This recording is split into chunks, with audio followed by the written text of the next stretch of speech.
music that we're using. It's the other music. I'll look at it after today. Cool. We'll go through and listen to that. Cool. Sounds good. I can only get you two with this. Okay. I can't get the three. It's okay. That's cool. I'm in the same boat. Yeah. Oh, yeah.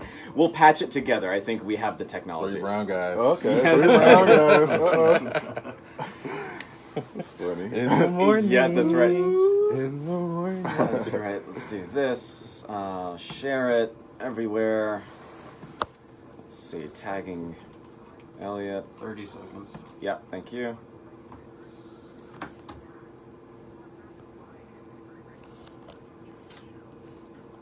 Wow, the iPhone X looks amazing. So I'm glad clear. you said I have no basis to understand one versus the other. Really? Yeah. So clear. Your audio controls are right underneath you.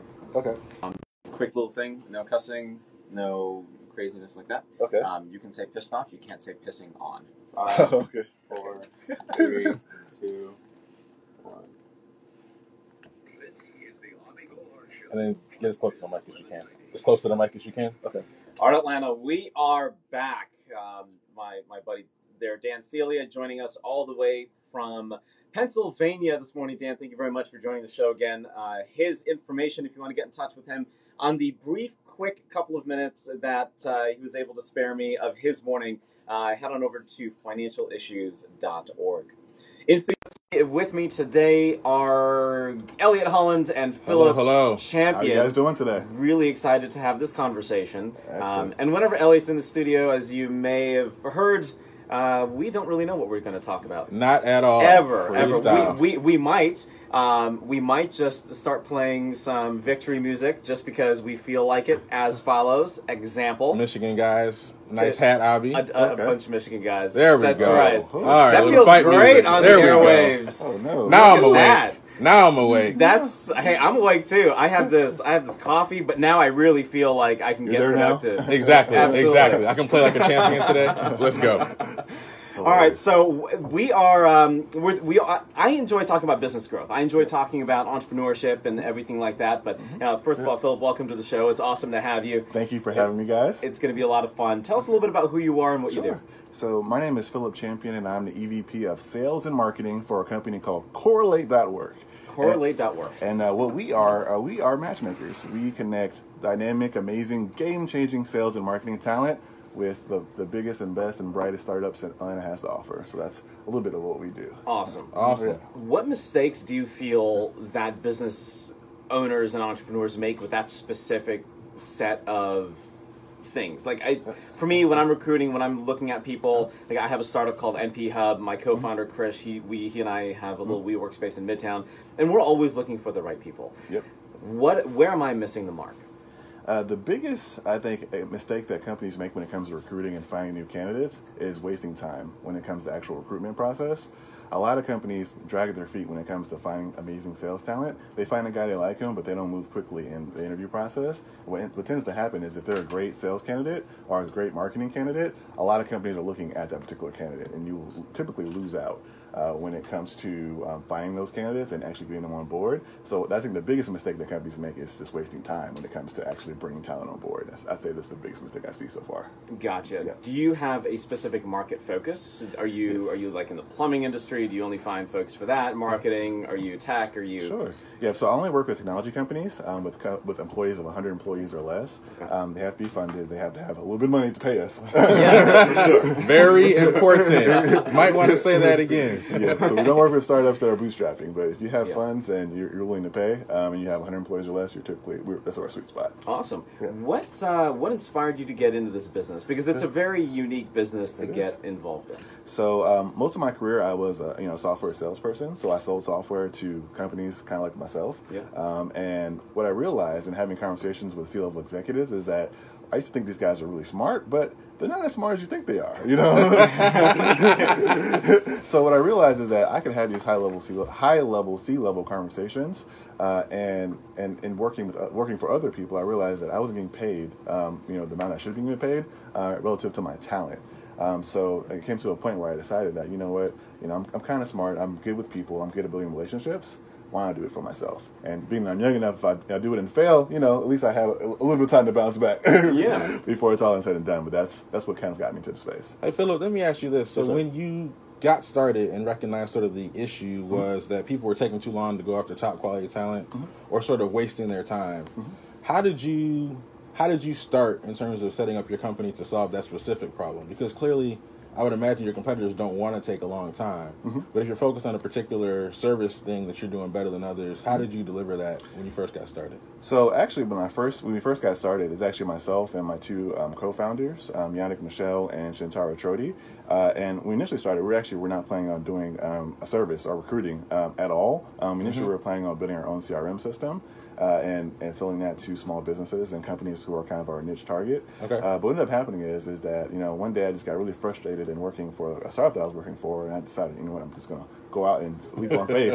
Now is the time to call everybody out by name. Exactly. All your old pals. No, don't do that. Bad idea. You saw those shoulders, though. Let's do this. And I took a leap of faith and decided I'm going to do this. We already had, we were already registered as an LLC.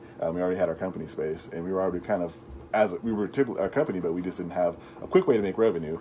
So knowing the space and knowing that I know a lot of people who do what I do, I figured why not become a matchmaker? Because every industry has a middleman, and my goal is to position myself to be the middleman in every type of place possible.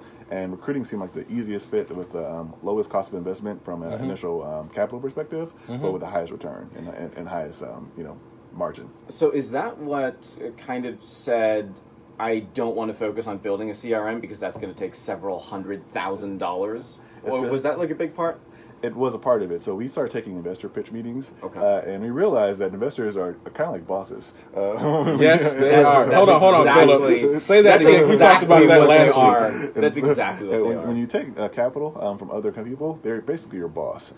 So we started talking to these people and realized as we were digging deeper into these conversations that these guys were actually acting like our bosses and had a lot of stipulations of what we should and shouldn't do. And I realized that we can do this ourselves. We just got to find a way to find capital. Right. And that's what we did. Right, Elliot, you and I have talked about this on multiple occasions on the show. Yeah. Do you need capital to get started? Right. And I think if you are a seasoned business owner, well, let's answer that question. I'll have you answer this question, Elliot. Yeah. One from a new entrepreneur perspective, because that's what, like, when you started, Philip, you were new and you were looking for investment capital, right? Exactly. Yep. But then you also have your pro business guy or gal that's been around for 20, 30 years. I interviewed Dexter Caffey yesterday, a great friend of mine. He's been in business for 20 plus years, and he knows like how he can move his capital into finding other sources of revenue and building that out and investing it back into his company. Cool. Yeah. Answer that question. How? So, like Philip said, and I said last week, the challenge with investors becomes they are like your boss, and they basically tell you what to do. And they tell you know a lot, and they want you to do exactly what they know has worked previously. They actually want you to deal with probably more pain than you want to deal with initially. They really want you to hurt. And when you are presenting an idea, so a service business, you're saying, hey, I think I can deliver this service better than the competition. Their belief in that is going to be far less than yours, so the economics you're going to get on the money they give you is going to be so low. You should really try to go get revenue, because at that point you can actually have some staying power and some leverage with whoever you're talking to. Or I think like what Philip did, you can figure out a way to actually fund your own business through internal cash flow. So the profit from customer one actually helps you go get customer two. And then you actually own your own business 100% and nobody tells you what to do. So to piggyback on that question, and this is kind of for you, Philip, is the staying power for you, did that then change when you decided to shelf your idea on the CRM piece and then go more into the recruiting side? It did. So when it comes to finances and startups, I wasn't planning on quitting when I quit. It's cool. That's honest. So it was definitely some fairly lean times in the past couple of years. A lot of sacrifice, a lot of struggle, a lot of personal sacrifices that I had to make to make my business happen. And just now we're starting to reap the benefits of those sacrifices. And when we first got into it, we didn't know what we were doing, but the advantage was we were pretty good at the little bit that we did know how to do. The second year was okay. Now we got to figure out how to get customers. And now this year it's all about thriving. So how do we thrive and take our company to the next step? So what I would say from a financial standpoint is if I were to do it all over again, I would say don't make an emotional decision without having a real live actual breakdown of what your finances look like and how long you can really stay afloat without making any revenue. And we asked this question before. Yeah. Abhi, doing it again, how much cash would you have saved up if you were doing this again? At least 2 years. At least 2 years of expenses, and maybe a little bit more after that. Because again, this was a purely emotional decision when I did it. And in retrospect, I think it made me a better business person because I'm hungry and I had to do a lot that I probably wouldn't have done if I had a leeway. Yep. But in the end, if I had to do it over again from a less stressful perspective, I would have had at least 2 years that saved up. That would have been a smarter decision. That's fair. I mean, you need the runway, right? You need the Exactly. runway plus contingency. We talk about this all the time, Elliot. All the time. Even in our offline meetings when we're talking about business acquisitions and things, it's what do we really need and what do we need to sustain? Because ultimately what, right? Like you're building a business and the last thing that you need to worry about is where money's going to come from. Exactly. So that, right? And then cash is like oxygen. That's right. You can't function without it. That's Exactly. right. And you're a horrible negotiator, horrible prospector, horrible deliverer of services when you're broke. That's You're thinking about ramen noodles. That's terrible. I do want to get to this concept of ramen noodle nights. You brought up a couple of interesting topics about staying lean, sacrifice, and then do entrepreneurs make decisions with emotion? So we'll come back to that. We've got to go to break. Okay. Philip, what's the best way that our listeners can get in touch with you? The best way to get to us is via our website, www.correlate.work, WORK, or visit us on Facebook, Facebook.com/correlate.work, or LinkedIn at our LinkedIn page as well. So, Awesome. All right, Atlanta. We're right, coming great. right back at you. Get in touch with me if you have any questions at abhigolhar.com. My direct email is abhi@abhigolhar.com. And I think this is a very interesting conversation because the shift in entrepreneurship, I think, is here. It's already happening. Yep. And I want to talk more about that when we come back. You can also ask us the question right now live. Yes, you can. Call me Call. at 404-231-1190. Call. Don't go anywhere, Don't be Atlanta. shy. We're coming right back at you. excellent. Cool. I hear what you're talking about. Yeah. You got it? Someone must have changed it. Okay, cool. So now, I now you can't know. find it. I tried looking for it, but there are literally thousands Yeah, of things to go through. no worries. So, How you feeling? I'm good, man. I'm good. Can't Okay. complain. It's fun. Okay. Yeah. We want to get into some of these stories about lean times if you don't mind. Woo-hoo. Yeah, So that's- So lean. think about one you can tell on the air. On the air. Yeah. Quite a few of them. Do me a favor. Give me the last 15 seconds so I can close it out. Sure. Cool. It's just an easier transition. Sure. Cool. I think the lean is easy. Awesome conversation. Sacrifice the ramen noodle nights, like you're saying. Yep. We should coin that ramen noodle nights. That's a good one. Right? Yeah. Yeah, yeah, that It's, is. it's like everybody's hungry. Yeah. And then maybe talking about how input as well, how like entrepreneurs need to stay more hungry because once you've like made it, people get less hungry, and that's Yeah. really annoying to me. Exactly. Right? Yeah. That's real. Cool. Continue to stay hungry. It's interesting though, because I feel like it's like a weird curve though.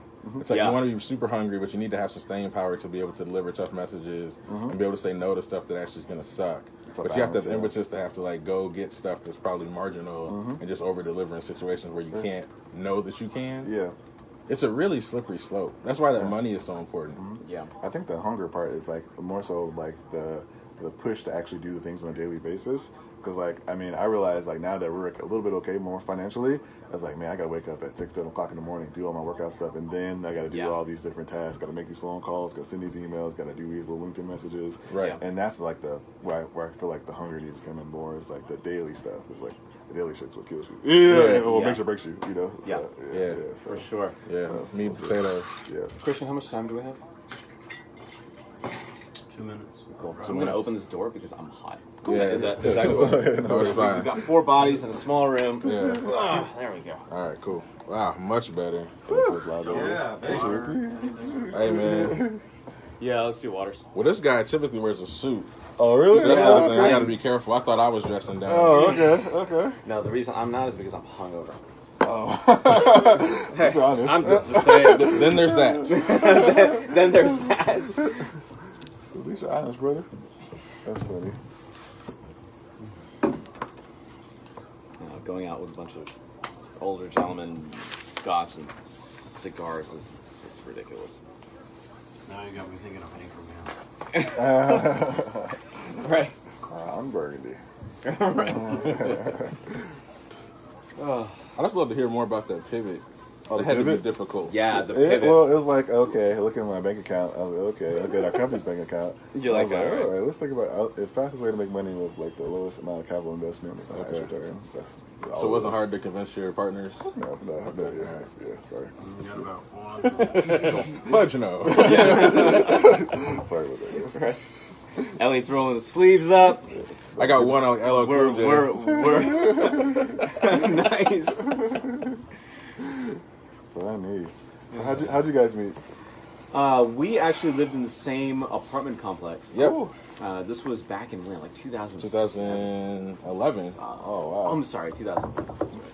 Way before I felt comfortable cold calling, this guy Really? saw my little Yeah. tenderness to Oh, get on the okay. phone and help me with that. And we've Okay. been sort of friends, Ever co-entrepreneurs, share of ideas since Pretty then. much it. Yeah. That's and cool, then yeah. and then we've always been in the conversation. I think staying in the conversation leads to magic. Yeah. Yeah.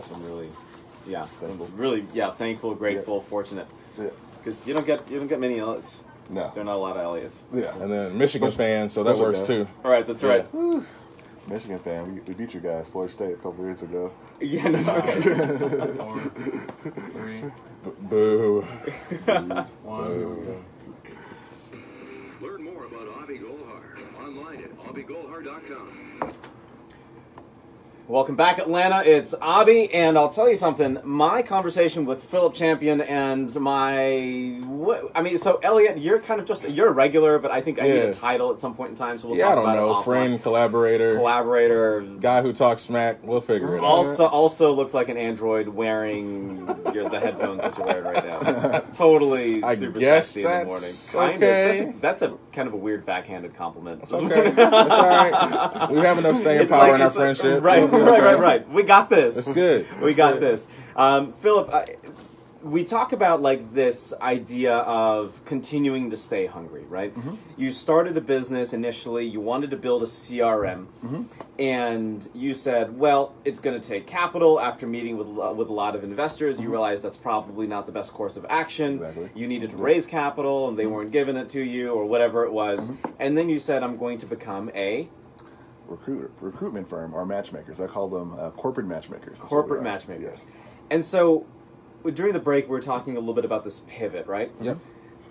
Describe what went through your mind as a first-time entrepreneur. First-time entrepreneur. So, as a first-time entrepreneur, what went through your mind when making that pivot, and how did you know that was the right opportunity versus like a multi-level marketing company, for example?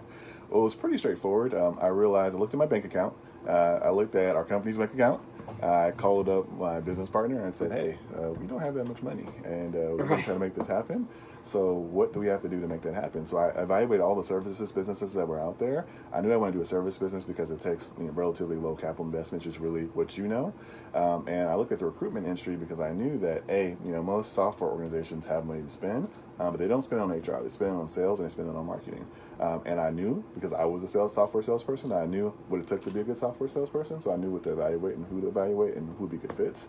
But I also had a pretty strong community of people who I knew in town because we all hang out together. Yeah. And that was an easy pivot. So I decided I wanted to become a matchmaker. I wanted to be a person who was the middle person between finding amazing sales talent and connecting them with amazing companies. And here we are now. That's awesome. Yeah. There must have been a moment, though, Yeah. right? Excuse me. There must have been a moment for you, and I feel every entrepreneur has this, where you realize that you can get significant traction, but you have to put your back to the wall and then start fighting to get that traction. Sure. And then you know that every piece of tire that you burn on the road is really high quality tire. Yep. And you're also getting the highest quality momentum that's going to push you in the right direction. Yep. Let's go a little bit deeper. Okay. What was that moment for you when you realized, like, holy cow, like this is a terrible position I've put myself in. I'm going to eat ramen noodles all day, every day. What's that story? So are you asking what's the low point? The super low point, Yes. depressing state. I'm happy to call your therapist, get them on the line. We can open this conversation totally up. There were a lot of low points, I would say. A lot of peaks and valleys throughout this whole process. I think probably the hardest low point is I was in a pretty long-term relationship throughout this process. And I realized, in dating, women have certain expectations when you date with them, right? Take them out to eat, do all this kind of stuff. Are you sure? I'm kind of sure. Relatively sure. Relatively sure. And it got to a point where I knew the person I was dating that she wanted to go out, she wanted to hang out, and it was like, I didn't really have money for that. I hadn't had a placement, is what we call them, in like 4 or 5 months, and I was on my last few dimes, and I was like, I felt really bad because I couldn't really do the things that I needed to do in a relationship from a financial perspective because I didn't have any money, and it was low. It was like, goodness gracious, am I doing the right things? Because I came from a software sales background, so I wasn't broke before this, and it was like, okay, like how do I go do this stuff, and that type of stuff, especially as a guy, because you're used to being a provider or you used to have the idea of being a provider and, having money to be able to do these things. It's like, dang, I'm making all these sacrifices. And what happens if it doesn't work? What happens if Correlate.work doesn't blow up? Mm-hmm. Is this all worth it? All these losses I'm taking, like, is that really worth it? And I don't know. Like, now I look at it and I was like, well, that's just another, peak in another value. But, right. You hope at the end of the day that this is for a win. And, 10 years from now, you're going to be like, yes, all that was worth it. What did you do in that moment when you were like, I can't afford to take my girl out, I'm broke, I'm dealing with sort of the self-doubt issues, I'm worried about finances, I'm worried about business success, I'm the worried confidence about, piece. Well, where would I do next? Do I have to go back? What propelled you to keep going forward as opposed to what happens with a lot of people is they go back to what they did before? I think for me, it was just the little wins that helped me out a lot. So in that particular instance, I remember like she lived in an apartment complex, and right next to her apartment complex was a Publix. Mm-hmm. So I just walked from her apartment complex to the Publix. And I remember it was raining. I was like, oh man, this is just it was all bad, walking in the rain, I was like, guys trying to tell me something right this very moment. Right. And then what was funny about it is that as soon as I was walking through the rain halfway to Publix, I got an email from a client saying they want to move forward with my particular candidate. They want to move forward and they're going to send an offer to him. Mm-hmm. And I thought to myself, I was like, wow, what happens if I just quit the day before? I was like, nah, I can't do this anymore. Right. I would never got that email. I never got that little win. Mm-hmm. And those little wins are the ones that I always strive for. It may not be the $1 million deal, but the little wins help you get through the processes, and they happen right when they need it most of the time, on time. Yeah, you definitely need the base hits, yes, right? You need the base hits, and when you get the home run, then you can celebrate the home run, right? It's super. That makes sense. Kind of like Atlanta's comeback to the Marlins. When was this, last weekend? Right? Did you see that? That was insane. I did not, but was it good? It was great. It was awesome. So go Braves, I'd say, but still go Blue, of course. I feel good about saying that. I feel really it's an amazing good thing to say. There's this sense of relaxation when it comes to that. Continuing to do it afraid. Uh-huh. That's a very interesting concept. I've had a lot of guests on the show very recently talk about that. Mm-hmm. Doing it afraid. Mm-hmm. Do you feel as an entrepreneur now, going back, there were certain times when you were super scared and super afraid and you didn't know if this was the right decision to make? Yeah. Do you think that it's okay to make decisions afraid? Do you think it's okay to be an entrepreneur afraid or not?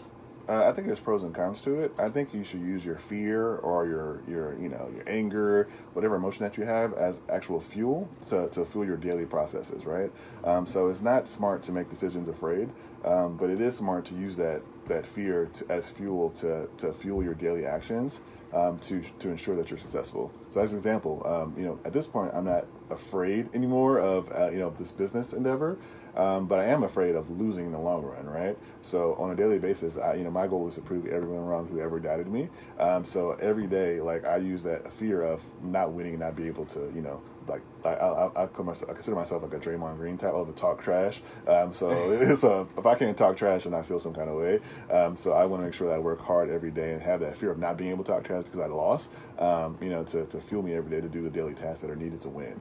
Because for me, really business, all it is just working in the trenches. All the other stuff is glamorous, but what you do on a day-to-day basis, ensure that you're successful. So I want to make sure that I'm making the phone calls, sending the emails, doing the blog posts, writing as much, whatever I have to do to be successful. I'm using that fear as the fuel to make that happen.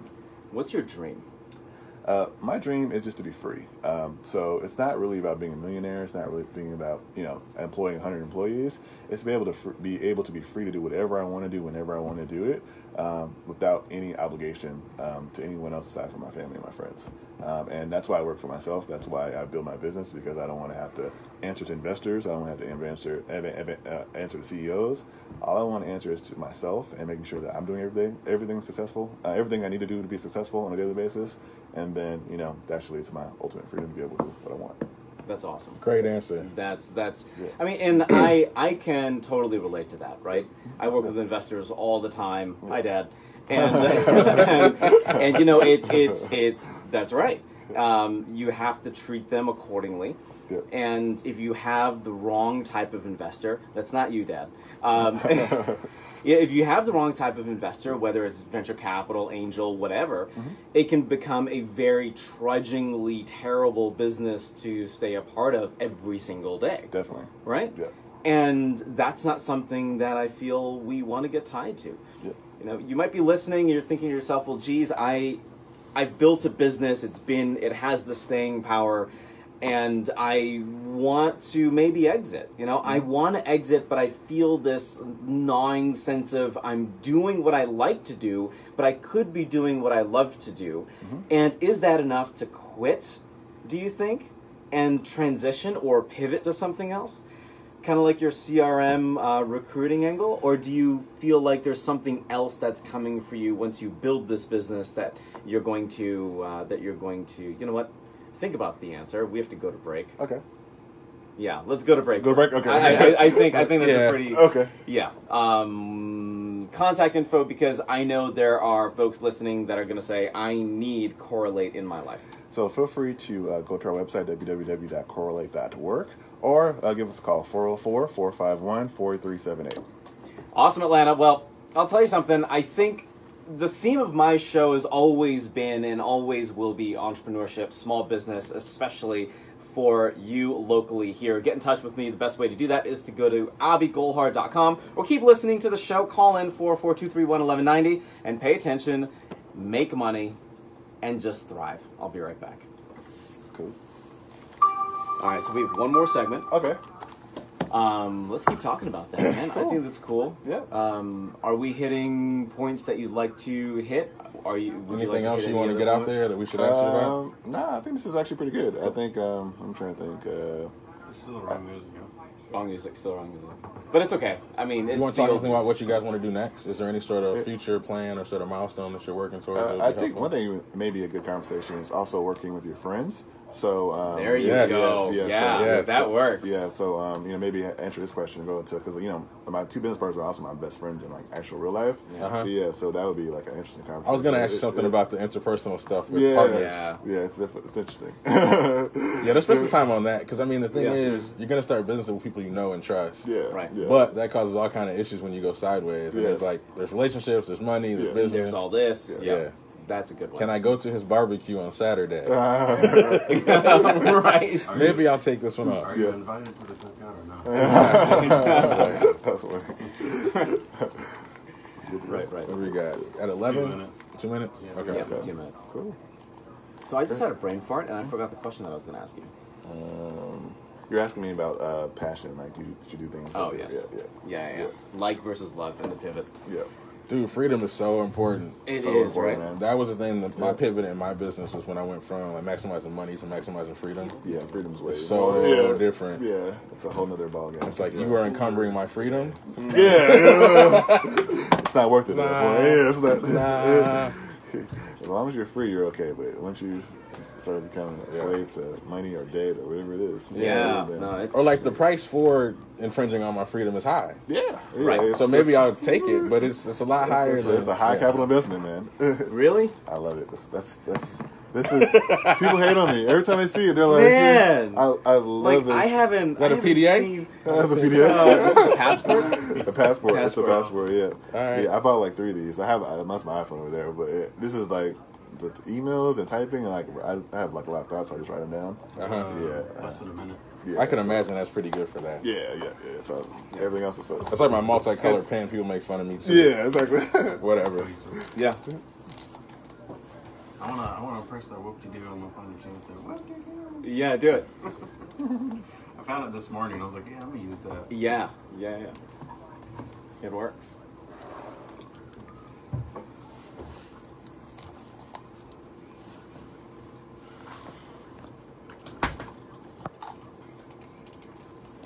Oh, that little reprieve of air felt really good. What's that? That reprieve of air felt really good. Yeah, they're real good. 10 seconds.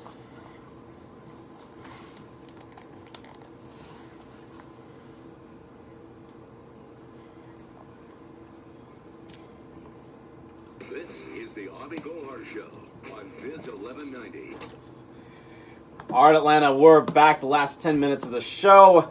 Gonna drop some gold. My two in-studio guests today, Elliot Holland and Philip Champion from Correlate.work. Check them out. I mean, I think it's a super, super important thing to have the right people on your team, and sometimes you don't know what that person looks like. And so Exactly. I think being able to build the avatar for that specific person, I can tell you right now, even for our startup, sometimes we don't even know, and we have to whiteboard it all out. Yep. And we don't know what we don't know.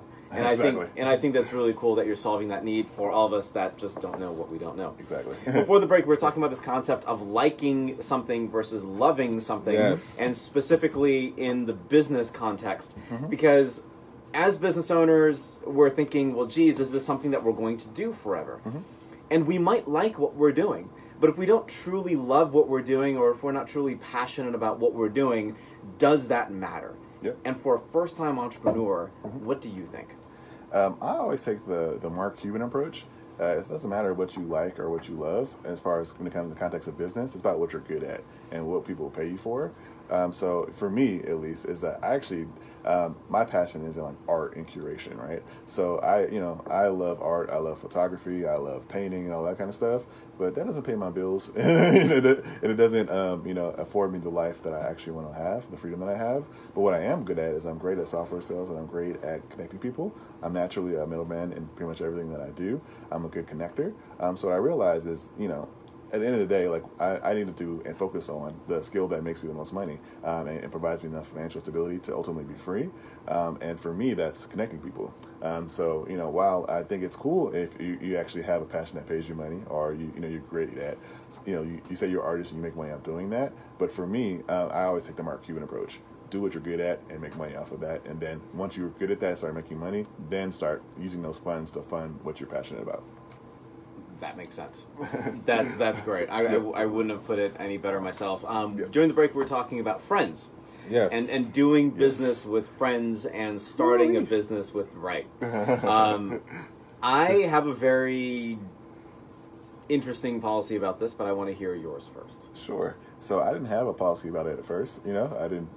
I just thought, I thought it'd be cool to have, start with your friends, and it is actually it's actually a great thing because I've started business with my two best friends, Shantara Trodi and Yannick Michel, and it's interesting because I've seen how we've grown as people throughout this process. I've seen how our relationships have grown, and I've definitely learned a lot of. I've developed a lot in regards to how I communicate with people who I'm comfortable with, because before my friends know me as a guy who will drop like 4 F-bombs at one time to get something done. Right. And that doesn't always work when it comes to your best friends, right? They don't always react well in those type of situations. So I've actually come across as actually more passive than I normally am in the past with trying to communicate with them because I want to preserve the friendship. And I realized it has to take a balance, right? You can't be too passive, but you can't be too hard. And it really has helped my interpersonal skills. And at the end of the day, I look at our business as not just a business for me to be free, but an opportunity to make my friends be free as well. And it's really my responsibility because I'm the salesperson, so I'm the one who drives revenue. But I feel like it's almost like I'm actually thankful to be in partners with my best friends because I feel like it drives me more because I'm like, hey, I want to be free too, but if I want to bring my friends with me, so I have to make sure that I'm bringing in as much revenue as possible. Yeah, I'm kind of a hypocrite. Okay. When it comes to this, just being honest, like I generally don't like doing business with my friends. Really? Okay. Because I feel like relationships, if there's an exit strategy, that's unfortunate. then that friendship will go sour, and my friendship with people mean more to me than anything. Yep. And there are 2 exceptions to this rule, maybe 3 exceptions, hence me being a hypocrite, right? I would say my co-founder of MP Hub, Krish. I would say Elliot, sitting in the studio today, and my business partner Wald on the real estate side. Yep. There's I would feel they're my friends first, right? And I feel like managing these relationships is really fun. You definitely have to make sure that you're not PC, but you feel like you have the flexibility to say what you want, but you have to do it in a way that's very empowering. Exactly. Instead of being like that business alpha leader, just kind of yelling at people and dropping the words that you don't want to drop. Elliot, what do you think about that? I mean, you've had relationships, you've had great relationships. I've had good situations, bad situations, everything in between. Everything in between. And it's interesting because like people ask me like, why would you ever do business with a friend or a mentor again? But the reality is, I have worst issues with people who I don't trust or don't know, and who show up one way and end up being a totally different way. And you have, LLCs together, you have business together. Now dissolving something requires you actually working on a project with someone who you don't really know or trust. Yeah. So I am actually allocating a disproportionate amount of my time to working with friends and people I trust. As a result, and just having to manage the friendship first. So I think all of my business doings are sort of friendship-centric. And hopefully we make money together, but if it gets sideways, then just revert to the friendship. Yep. I like it. Good. The word hustle has been used a lot. Hustle. Right? Hustle. Real hard. Yeah. Really all the time, like for the last year and a half or so. What does that word mean to you? I think hustle means the ability to envision ways to generate revenue that are outside of the box. And in that, also applying the daily things that are needed to make sure that vision happens. So as an example, I was just in Miami this past week, right?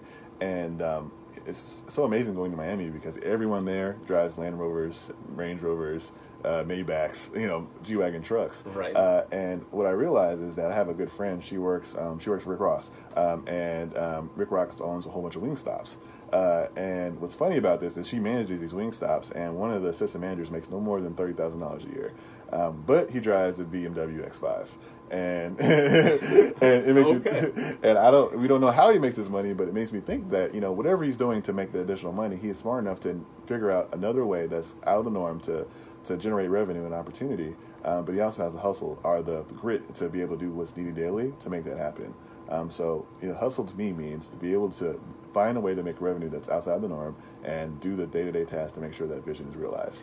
Do you think that that's required? Like, do you think the individual that has the BMW X5, right? Yeah, right now, with entrepreneurs that are starting their businesses, just like you, obviously you need to start looking for multiple streams of income almost immediately.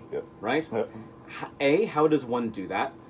And B, where do you put your time and energy into finding these types of opportunities? Are they within your company, or do you look for them externally? Are you investing like in real estate, for example, that everybody's talking about? How does that's a plug for my daily radio show at 3 p.m.